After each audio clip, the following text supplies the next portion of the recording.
Hello friends, welcome back to my channel. पिछले video में हमने महाराणा राय सिंह पढ़ा था। अब हम पढ़ने वाले हैं महाराणा राज सिंह प्रथम।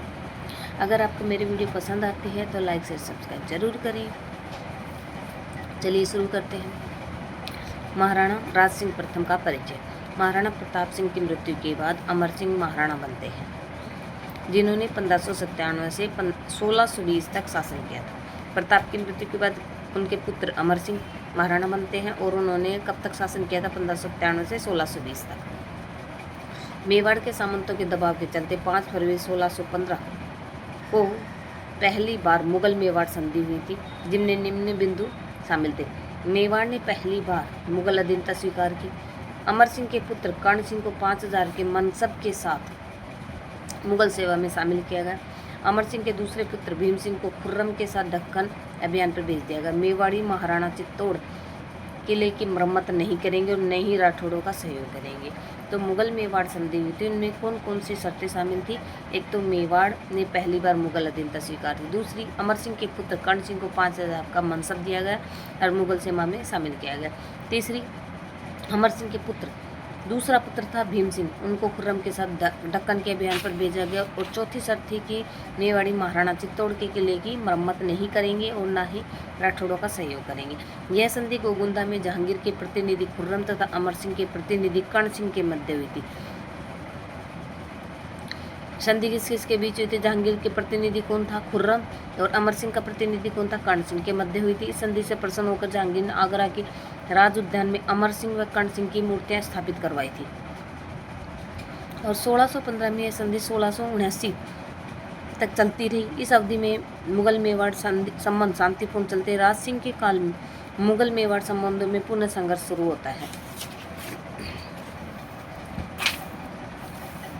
राज सिंह व शाहजहां। 10 अक्टूबर 1615 को राज सिंह का राज्याभिषेक होता है। इस अवसर शाहजहां ने राज सिंह के लिए 5000 का मनसब भेजा।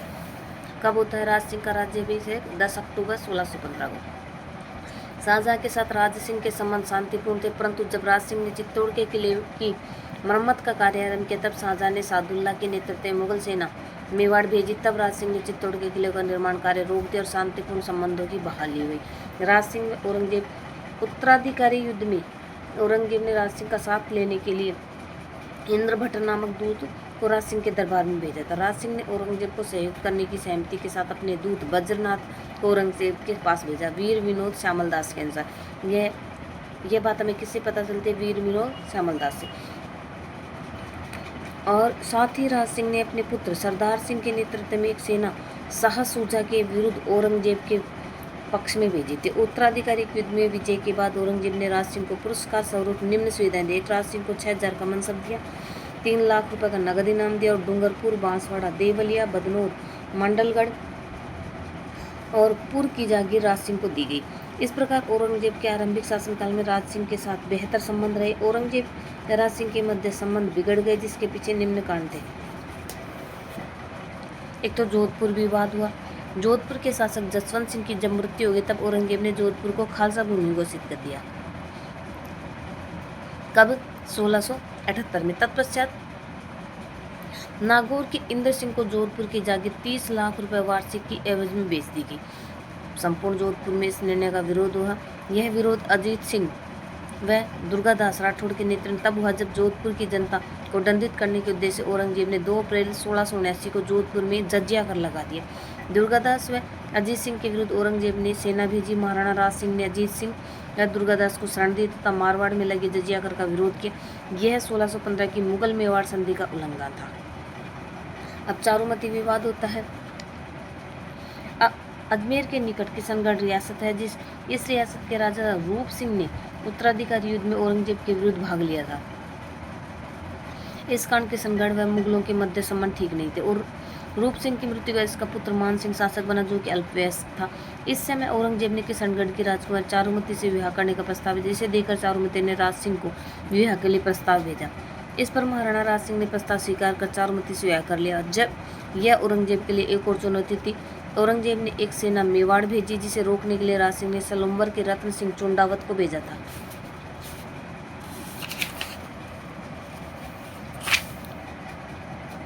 देसूरी की नाल के निकट रतन सिंह चूंडावत ने मुगल सेना से संघर्ष करते वीर गति को प्राप्त हो जाते हैं। रतन सिंह चूंडावत की रानी सहल कंवर, हाड़ी रानी बूंदी के शासक संग्राम सिंह के पुत्र। इसी युद्ध में सहल कंवर ने सेनानी के रूप में अपना सिर काटकर रतन सिंह को भिजवाया था। इस पर मेघराज मुगल ने सेनानी नामक ग्रंथ लिखा था। तो सेनानी नामक ग्रंथ किसका है? मेघराज मुगल। किस पर लिखा गया है? रतन सिंह की रानी थी सहल कंवर, उस पर लिखा गया है।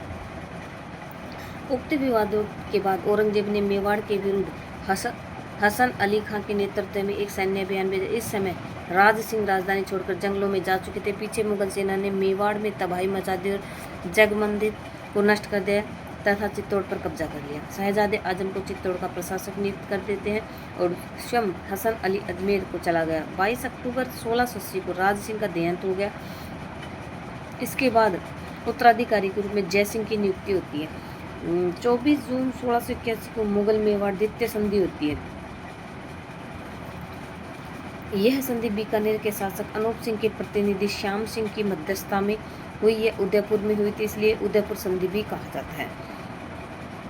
जयसिंह को 5000 का मनसब और राणा सिंह की उपाधि दी जाती है। मांडलगढ़ पर पूर्व बदनौर जयसिंह से ले लिए गए, परंतु 1684 में 1 लाख वार्षिक जजिया की एवज में वापस लौटा दी। वीर विनोद में राज सिंह की समानता महाराणा प्रताप व महाराणा सांगा से बिठाई गई है तथा विजय कटकाटू की उपाधि दी गई। किसको? राज सिंह को। राज सिंह ने 1664 में उदयपुर में अम्बा माता मंदिर तथा कांकरोली में द्वारकाधीश का मंदिर बनवाया और राजसमंद झील का निर्माण किया था। ये उनके निर्माण कार्य है। कौन कौन से? 64 में उन्होंने उदयपुर में अम्बा माता का मंदिर बनवाया, कांकरोली में द्वारकाधीश का मंदिर बनवाया और राजसमंद झील का निर्माण किया था। इस वीडियो में इतना ही। नेक्स्ट वीडियो में हम पढ़ेंगे राजस्थान में कंपनी की सर्वोच्चता एवं विकास। इस तरह से टॉपिक पढ़ेंगे, आप देख सकते हैं। और अगर आपको वीडियो पसंद आता है तो लाइक शेयर सब्सक्राइब जरूर करें।